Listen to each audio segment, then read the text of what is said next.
تاکہ وہ اس پر خرچ کریں. کوئی ماہر مالیات نہیں کہ وہ کاروباری آدمی ہے، وہ جانتا ہے کام کیسے کروانا ہے. نہیں، اس کا دیندار ہونا سب سے اہم تھا. قابلیت اس کے بعد آتی ہے، کوئی مسئلہ نہیں. اور سب سے اہم یہ کہ خداوند کا خوف ہو.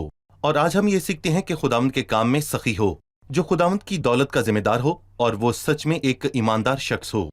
پھر اس کے بعد وہ 11ویں آیت میں کہتا ہے، جب صندوق لاویوں کے ہاتھ سے بادشاہ کے مختاروں کے پاس پہنچا تو انہوں نے دیکھا کہ اس میں بہت نقدی ہے. تو بادشاہ کے منشی اور سردار کاہن کے نائب نے آ کر صندوق کو خالی کیا. تو وہاں 2 منشی نائب ہیں. یہ اہم کیوں ہے کہ 2 معاشی نائب ہوں؟ جب کلیسیا کے مال کی بات آتی ہے تو روحانی ڈھانچے میں بھی ایک شخص کے مال پر ذمہ دار ہونے کے کیا اثرات ہیں؟ بائبل کہتی ہے کہ 2 یا 3 گواہوں کی زبان سے ہر ایک بات ثابت ہو جائے گی. یہ کسی کو کم سمجھنے کے لیے نہیں ہے، پر سادہ بات یہ ہے کہ جب میں اکیلا کسی چیز کو ایک پہلو سے دیکھتا ہوں تو ممکن ہے کہ میں ساری تفصیل کو چھوڑ دوں، پر اگر ہم 2 ہوں گے تو بہتر کام ہوگا. 2 کی گواہی بہتر ہے، لیکن اچھا ہے کہ وہ 3 ہوں. یہ شکوک نکال دیتا ہے. اور ساتھ ہی اس دنیا میں جس میں آج ہم رہ رہے ہیں، یہ تمام شکوں کو نکال دیتا ہے. مجھے اچھی طرح یاد ہے کہ پہلے گرجے میں کام تھوڑا تھا، پر وہاں 7 ڈیکن تھے جو مالی معاملات کا دھیان رکھ رہے تھے. بھائی اسام، ہم جانتے ہیں کہ یہویدا کاہن ہمیشہ سے یواس کا سب سے بڑا سہارا تھا. انہوں نے اسے عطلیہ سے بچایا جب تک کہ شروع میں سلطنت کرنے میں مدد نہ کی. لیکن 15ویں آیت میں لکھا ہے، لیکن یہویدا نے بڈھا اور عمر رسیدہ ہو کر وفات پائی، اور جب وہ مرا تو 130 برس کا تھا. اور انہوں نے اسے داؤد کے شہر میں بادشاہوں کے ساتھ دفن کیا، کیونکہ اس نے اسرائیل میں اور خدا اور اس کے گھر کی خاطر نیکی کی تھی. یہویدا کی وفات کے بعد یواس کو کیا ہوا؟ یہ بحران ان سب کے لیے ہے جن کا رشتہ خدا کے ساتھ کسی انسان، رہنما یا راہبر کے ذریعے ہے. اور خداوند ان لوگوں کو راستے میں اس لیے رکھتا ہے تاکہ وہ ہمیں اس کے پاس لے آئیں اور ہم خدا کے ساتھ چلتے رہیں. ان کے ساتھ نہیں رہے. ان کے ساتھ نہ رہیں، بلکہ ہوا یہ کہ یہویدا ان کے ذریعے خداوند کی پیروی کر رہا تھا. وہ اپنے بیٹے کو بتا اور سکھا رہا تھا. میرے بیٹے، بائبل فرماتی ہے، بہت عزت دار آدمی، پر وہ وفات پا گیا. یہی مسئلہ ہے، انسان فانی ہے، ہمیں دل پر نہیں لگنا چاہیے. اور جب ایسا ہوا تو بہت عجیب طریقے سے سب کچھ ہی تبدیل ہو گیا. مثلاً 19ویں آیت سنیے. یہاں لکھا ہے، اور وہ خداوند اپنے باپ دادا کے گھر کو چھوڑ کر یسیرتوں اور بتوں کی پرستش کرنے لگا، اور ان کی خطا کے سبب سے یہودا اور یروشلم پر غضب نازل ہوا. وہ خدا کی راہ سے مڑ گیا. وہ سننا نہیں چاہتے تھے. اس نے ان کے پاس اس کو بھیجا جو کسی اور کی طرح نہیں تھا. اس نے ان کے پاس یہویدا کے بیٹے زکریا کو بھیجا، کوئی جو اس کے بھائی کی طرح سمجھ جاتا تھا. جی، وہ اس کے ساتھ ایک ہی گھر میں پلا. اس عزیز کا بیٹا. اس عزیز کا بیٹا، بالکل. وہ اونچی جگہ پر کھڑا ہو کر لوگوں سے کہنے لگا، تم کیوں خدا کے حکموں سے باہر جاتے ہو کہ یوں خوشحال نہیں رہ سکتے؟ کیونکہ تم نے خدا کو چھوڑا ہے، اس نے بھی تم کو چھوڑ دیا. ہم نے یہوشفت کے بارے میں کہا تھا کہ جب اس نے سرزش پائی تو وہ خداوند کے پاس واپس گیا تھا. صحیح. جب اس نے سرزش پائی، کاش وہ ایسا کر دیتا جیسا آسا نے کیا، جس نے نبی کو قید کیا. نہیں، اس نے اسے قتل کیا. اس نے زکریا اپنے بھائی کو قتل کر دیا، اسے جو یہ بتانے آیا کہ جو ہو رہا ہے وہ خدا کو پسند نہیں. بائبل اس کے متعلق اہم چیزیں فرماتی ہے. لکھا ہے، یوں یواس بادشاہ نے اس کے باپ یہویدا کا احسان جو اس نے اس پر کیا تھا یاد نہ رکھا. احسان فراموشی کی. خداوند کو وہ پسند نہیں جو احسان کو یاد رکھے. یہ قتل بھی ہے، اور محض یہ نہیں بلکہ اس کے بیٹے کو قتل کیا. وہ قتل پر زور دے رہا ہے. مرتے وقت اس نے کہا، خداوند اس کو دیکھے، انتقام لے. آسمان پر کبھی دعویٰ کرتا ہے، فکر نہ کریں. اور ایک دن آیا جب خداوند نے خود کہا کہ وہ اس خون کو ہابل کے خون سے زکریا کے خون تک ہر کسی کے سر پر ڈالے گا جو اس کا ذمہ دار تھا. اور نتیجہ یہ ہوا کہ خداوند نے ایک لشکر سے مارا، کیونکہ انہوں نے خداوند اپنے باپ دادا کے خدا کو چھوڑ دیا، اور اس لشکر نے یواس کے کیے کا بدلہ اس کو دیا اور اس کو بڑی بیماریوں میں مبتلا چھوڑا. تو اس کے ملازموں نے یہویدا کاہن کے بیٹے کے خون کے سبب سے اس کے خلاف سازش کی اور وہ مر گیا. دراصل میں چاہتا ہوں کہ آپ میری رائے پوچھے اور میرا رد عمل پوچھے جب میں آپ کو سنتا ہوں، کیونکہ ہم بڑے لوگوں کی بات کر رہے ہیں، یہوشفت اور اسا جیسے. اور یواس وہ تبدیلی اور بحالی لائے، پر ان سب کے اختتام نچلی سطح پر ہوئے. اس وقت میں کسی ایسے شخص کے اختتام کے سامنے ہوں جس نے اچھا آغاز کیا اور بہت سی کامیابیاں حاصل کی، اور بائبل اس کی گواہی دیتی ہے، پر اس کا انجام بہت برا انجام تھا. اور میں کیسے سیکھوں جبکہ میرے سامنے نمونہ بھی ایسا ہے؟ ڈر ہے کہ میرے ساتھ بھی کل ایسا ہو سکتا ہے. چند باتیں اہم ہیں. پہلی بات کہ آپ خوف زدہ ہوں. مجھے خوف زدہ ہونا چاہیے، کیونکہ خوف زدہ ہونا اچھا اور یہ سنجیدہ ہے. اور آپ کو معلوم ہے کہ ان لوگوں کے ساتھ کیا مسئلہ تھا. جب انہیں معلوم ہوا کہ وہ قابل نہیں، وہ اچھے نہیں، اور جانتے ہیں کیسے عمل کرنا ہے. اگر میں ایسا کرتا ہوں تو یہ زوال کا آغاز ہے، پستی کا آغاز. اس لیے خود سے خوفزدہ ہونا اور خدا سے دور ہونے کے باعث خوفزدہ ہونا ایک اچھا عمل ہے جو ہمیں خدا کے پاس واپس لائے گا. دوسری چیز جو میں بتانا چاہوں گا، یہ کوئی مثالی شخص نہیں. مثالی وہ شخص ہے جس کی آج ہمیں پیروی کرنی چاہیے، جس کے بارے میں کہا گیا تمہیں ایک نمونہ دے گیا ہے، اس کے نقش قدم پر چلو اور دیکھیں کہ مسیح کیسے رہا. اور وہ واحد ہے جس کی زندگی میں جو بھی ہوا لیکن پستی نہیں آئی. اور جب وہ یہاں انسان کے طور پر رہا تو اس نے شیطان کی آزمائش سے لے کر اپنی زندگی کے ہر پہلو میں ہمیں بتایا کہ کیسے جیتے ہیں. وہ عظیم ہے اور ہمیں ایک نمونہ دے گیا ہے تاکہ اس کے نقش قدم پر چلیں، خدا سے دور نہ جائیں اور اسے اپنا نمونہ بنائیں. اور یقیناً اس کا نتیجہ اچھا ہوگا اور آپ ساری زندگی فتح پائیں گے. بھائی اسام، یواس کی موت کے بعد بائبل مقدس ہمیں بتاتی ہے کہ تخت پر بیٹھنے والا شخص امسیہ تھا. میں چند آیات پڑھنے کے بعد ایک چھوٹا سا وقفہ لوں گا. 25ویں آیت سے میں پڑھنا چاہوں گا. امسیہ 25 برس کا تھا جب وہ سلطنت کرنے لگا اور اس نے 29 برس یروشلم میں سلطنت کی. اس کی ماں کا نام یہو ادان تھا جو یروشلم کی تھی، اور اس نے وہی کیا جو خداوند کی نظر میں ٹھیک تھا، پر کامل دل سے نہیں. اور جب وہ سلطنت پر جم گیا تو اس نے اپنے ان ملازموں کو جنہوں نے اس کے باپ بادشاہ کو مار ڈالا تھا قتل کیا، پر ان کی اولاد کو جان سے نہیں مارا، بلکہ اسی کے مطابق کیا جو موسیٰ کی کتاب توریت میں لکھا ہے، جیسا خداوند نے فرمایا کہ بیٹوں کے بدلے باپ دادا نہ مارے جائیں اور نہ باپ دادا کے بدلے بیٹے مارے جائیں، بلکہ ہر آدمی اپنے ہی گناہ کے لیے مارا جائے. ہم ایک وقفے کے بعد مہمانوں کے سوالات کے ساتھ حاضر ہوں گے. ناظرین، ایک وقفے کے بعد دوبارہ حاضر ہوں گے، ہمارے ساتھ رہیے.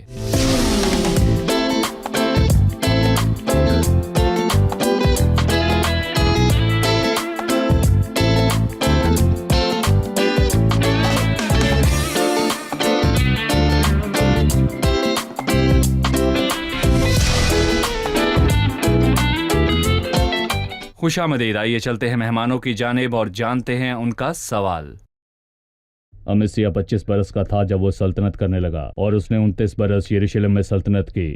یہ بتائیے کہ اس نے اپنی سلطنت کے دوران کیا کیا؟ جی بھائی، اس نے 29 سالوں میں کیا کچھ کیا؟ لوگوں کا مسئلہ یہ ہے کہ وہ اچھی طرح شروع کرتے ہیں لیکن ان کا انجام اچھا نہیں ہوتا. اس نے وہ کیا جو خدا کی نظر میں ٹھیک تھا، مگر بائبل معلومات کے چھوٹے سے چھوٹے ٹکڑے کا ذکر کرتی ہے. اور ہمارا خدا شاندار اور دلوں کو جانچتا ہے. وہ غور کرتا ہے آپ اس سے جھوٹ نہیں بول سکتے، پر کامل دل سے نہیں، یعنی اس کا دل پورا خداوند کی طرف نہیں لگا تھا. اور یہ بعد میں اس کے اعمال سے واضح بھی ہو گیا تھا. اس کی زندگی میں ہونے والا پہلا قصہ بہت پرزور تھا. پہلے اس نے ان کو قتل کیا جس نے ان کے باپ کو قتل کیا تھا، پر بائبل اس کے متعلق نہیں کہتی کہ اور اس نے ان کو قتل کیا لیکن ان کے بچوں کو قتل نہیں کیا، کیونکہ کوئی بھی اپنے باپ کی غلطی کی وجہ سے مارا نہیں جانا چاہیے. یعنی تو انصاف اس نے شریعت کو لاگو کیا جو موسیٰ کی کتاب توریت میں جس لکھا نے ہے، قتل کیا وہ قتل ہوئے. اور یہ اس کے کاموں میں کیا گیا. اس نے شروعات میں شریعت کو لاگو کیا اور یہ بہت خوبصورت تھا. پھر اس نے ایک لشکر بنایا، پر بیچ میں اس نے ایک بہت ہی بڑی غلطی کی. اس نے اسرائیل کے لوگوں کو پیسے دے کر کام پر رکھا، جیسے کہ ہم 6 آیت میں پڑھتے ہیں. اس نے اسرائیل میں سے 1,00,000 سرما لیے. جی، اس نے 1 کنتار چاندی لے کر 1,00,000 سرما لیے، اور یہ اس وقت کی بہت بڑی رقم تھی. تو مرد خدا اس کے پاس آیا اور کہا، اے بادشاہ، اسرائیل کی فوجیں تیرے ساتھ چلنے نہ پائیں، کیونکہ خداوند اسرائیل سب افرایم کے ساتھ نہیں، لیکن اگر تو جانا ہی چاہتا ہے تو جا اور لڑائی کے لیے مضبوط ہو. وہ کہنا چاہتا تھا کہ پر ان اصولوں کو سن جو ہم بھول جاتے ہیں. خدا تجھے دشمنوں کے آگے کرے گا، کیونکہ خدا میں سنبھالنے اور گرانے کی طاقت ہے. یہ سچ ہے. صحیح. جیسے خدا آپ کو کامیاب کر سکتا ہے، وہ کام کو روک بھی سکتا ہے. آپ اس کے ساتھ ضد نہیں کر سکتے. یونا نے سوچا کہ وہ کامیاب کرتا ہے لیکن نہیں جانتا تھا وہ ناکام کیسے کرے گا. وہ سمندر میں طوفان لا سکتا ہے اور جانتا ہے کہ اسے مچھلی کے پیٹ میں کیسے پھینکے، اور وہ بہت سی چیزوں کو جانتا ہے. اس کے بعد امسیہ نے کیا کیا؟ امسیہ نے ان لوگوں کو جدا کیا جو اس کے ساتھ آئے تھے، پر اس نے اس مرد کو کچھ بہت ضروری کہا. دوبارہ ہمیں ایک اہم اصول سکھاتا ہے. لیکن 100 کنتاروں کے لیے جو میں نے اسرائیل کے لشکر کو دیے، ہم کیا کریں؟ اس نے مرد خدا کو جواب دیا کہ خداوند تجھے اس سے بہت زیادہ دے سکتا ہے. مطلب کہ اگر خدا خوش ہوتا ہے تو نقصان میں بھی خیر ہے. خداوند جانتا ہے کہ آپ کو کیسے واپس دے گا. اس نے انہیں باہر نکالا اور نتیجہ یہ ہوا کہ خداوند نے اس وقت اسے فتح بخشی، اسے فتح ملی. تو یہ مرد خدا، وہ آدمی جس نے اسے جواب دیا، وہ مرد خدا جو پیغام لایا، اس نے کیا کہا؟ اس نے کہا اسرائیل کے لوگوں کو قبول نہ کرے کیونکہ وہ خداوند کی طرف سے نہیں. صحیح. اس نے اسے بتایا، پر رقم میں نے دی اور کہا خداوند واپس دے گا. اور اگر خداوند کو خوش کرنے کے لیے تو اسے کھو دے تو کوئی بات نہیں، پر کبھی ہم غلطی کرتے ہیں اور کہتے ہیں کہ ہم نے پیسے دیے. اگر آپ اصرار کریں تو آپ مزید ادا کریں گے اور زیادہ کھو دیں گے. جی. بات ہے کہ خدا سے ضد نہ کریں. یہ امسیہ کی کہانی ہے اور خدا نے اس کی مطاقبت سے اسے فتح بخشی تھی. اس نے ادومیوں کو مارا، لیکن ایک عجیب مسئلہ تھا. وہ شخص جو اسے شروع کرتا ہے پر ختم نہیں کرتا. امسیہ کا انجام برا ہوا. یہ بہت مشکل ہے. پہلے والوں کی پہلے طرح. والے کی طرح. پھر کیا ہوا؟ یہ ہوا کہ جب وہ ادومیوں کے قتل سے لوٹا، وہ بنی شیر کے دیوتاؤں کو لیتا آیا اور ان کو نصب کیا تاکہ وہ اس کے معبود ہوں. وہ دیوتا اپنے لوگوں کے کچھ کام نہ آئے. جن کو قتل کیا. انہوں نے اپنے لوگوں کی مدد نہ کی. تو آپ ایک چیز لیں اور آئیں اس کو لاگو کریں. وہ جو دولت پر تکیہ کرتے ہیں دولت ان کی مدد نہیں کرتی، اور وہ جو طرفداری پر تکیہ کرتے ہیں طرفداری مدد نہیں کرتی. خدا پر تکیہ کرنے کے بجائے وہ دولت اور طرفداری پر تکیہ کرتے ہیں. جاگیں، سنیں. اور خدا کے نبی نے اس سے کہا تو ان کے دیوتاؤں کا طالب کیوں ہوا جنہوں نے اپنے ہی لوگوں کو تیرے ہاتھ سے نہ چھڑایا؟ یہ بہت منطقی ہے. اس کی ضد دیکھیں. اس نے بہت سخت جواب دیا. اس نے کہا کیا ہم نے تجھے بادشاہ کا مشیر بنایا ہے؟ تو کون ہے؟ تم مجھ سے بات کرنے والا کون ہوتا ہے؟ چپ رہ، تو کیوں مار کھائے؟ تب وہ نبی چپ ہو گیا. سن، میں جانتا ہوں کہ خدا کا ارادہ ہے کہ وہ تجھے ہلاک کر دے، اس لیے کہ تو نے یہ کیا اور میری مشورت نہ مانی. نتیجہ یہ ہوا کہ جب تک اس نے خدا کی مشورت کو رد کیا، اس کو دی دوسری مشورت غلط تھی، اور اس نے اسرائیل کے بادشاہ یہواز بن یہوآخز کو کہلا بھیجا کہ ایک دوسرے کا مقابلہ کریں. کیا تو نے ایسا نہیں کیا جب تو نے میرے لوگوں کو کام پر رکھا، میرے پاس سے دور ہوا؟ لبنان کے اونٹ کٹارے نے لبنان کے دیودار کو پیغام بھیجا. اس نے اس سے کہا تو کون ہے جو مجھ سے بات کرتا ہے؟ پر وہ یاد دلانا چاہتا تھا کہ ہم تجھ سے مقابلہ کریں گے، لیکن امسیہ نہ مانا کیونکہ یہ خدا کی طرف سے تھا کہ وہ ان کو ان کے دشمنوں کے ہاتھ میں کر دے. وہ اس لیے کہ وہ ادومیوں ادومیوں کے معبودوں کے طالب ہوئے، اور اس کا نتیجہ بہت تلخ ہوا کیونکہ اس سے سب کچھ لے لیا گیا تھا.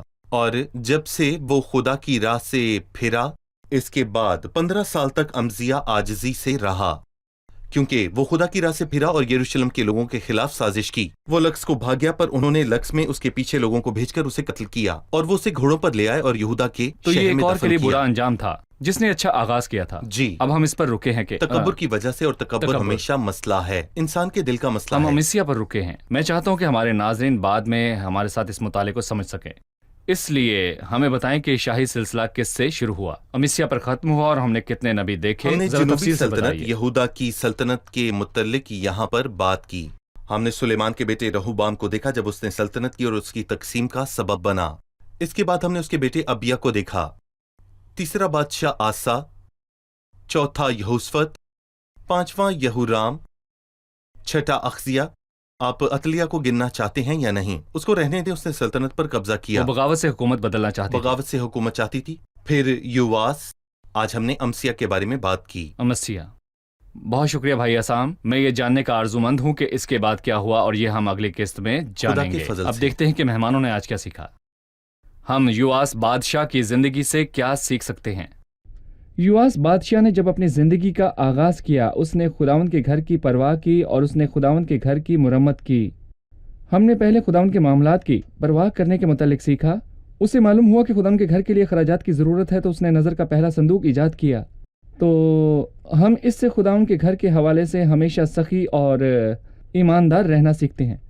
ہم یہ بھی سیکھتے ہیں کہ خداوند کے ساتھ ہمارا رشتہ محض کسی رہبر یا رہنما کے ذریعے سے نہیں ہونا چاہیے، کیونکہ انسان فانی ہے. ہمارا اس کے ساتھ ذاتی رشتہ ہونا چاہیے. اور سب بادشاہوں کی زندگی سے ہم سیکھتے ہیں کہ جس لمحے میں محسوس کرتا ہوں خداوند سے دور ہو کر میں خود سے رہ سکتا ہوں، تو یہ زوال کا آغاز ہے. مجھے خداوند کے قریب جانا ہے. یقیناً یواس نے بہت سے چاندی کے سکے اکٹھے کیے. ہم جاننا چاہتے ہیں کہ اس نے دولت کیوں اکٹھی کی، اور خاص کر صندوق کا 2 لوگوں کے خالی کرنے کا معاملے سے ہم کیا سبق حاصل کر سکتے ہیں، یہ بتائیے.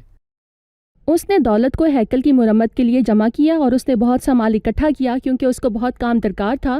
ہم اس سے سیکھتے ہیں کہ خداوند کے کام کو سخاوت اور ایمانداری کی ضرورت ہے، اور یہ کہ ایمانداری روحانی صلاحیت سے آتی ہے. ہم نے یہ بھی سمجھا کہ مالی معاملات میں 2 لوگوں کی ضرورت ہے، کیونکہ بائبل نے بھی کہا کہ جب 2 لوگوں کی گواہی ہو تو وہ مانی جاتی ہے، تاکہ شک نظر انداز ہو اور چیزیں ایمانداری سے ہوں. شکریہ. خدا آپ کو برکت دے. بھائی آپ کا بھی شکریہ. اگلے پروگرام میں آپ سے دوبارہ ملاقات ہوگی. عزیز ناظرین، یواس کی حالت یہویدا کاہن کی وفات کے بعد پست ہوتی گئی۔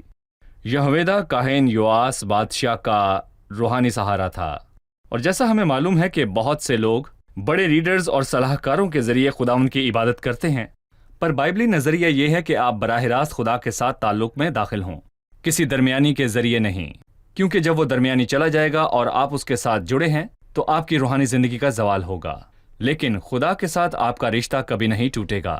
عزیزو، اگر آپ خدا کے ساتھ براہ راست جڑے ہوئے ہیں تو وہ آپ کو کبھی نہیں چھوڑے گا۔ اس لیے میرا آپ کو مشورہ ہے کہ کلام کے ذریعے براہ راست ذاتی تعلق پر مبنی خدا کے ساتھ تعلق کو قائم کریں۔ صلاح کاروں اور رہنماؤں کا کیا، ان کی زندگی کے انجام پر غور کریں۔ عزیزو، ہم رہنماؤں کو مثال کے طور پر لے سکتے ہیں، جی ہاں، ہم ان کی زندگیوں سے سیکھ سکتے ہیں، لیکن وہ ہمیں خدا کے ساتھ جوڑنے کا واحد راستہ نہ ہو۔ خدا کے ساتھ آپ کا تعلق براہ راست ہو، کیونکہ خدا کے پاس خاندان ہے جہاں خدا کے بچے ہیں۔ آپ خدا کے بچے ہیں، اپنا تعلق اس سے بحال کریں۔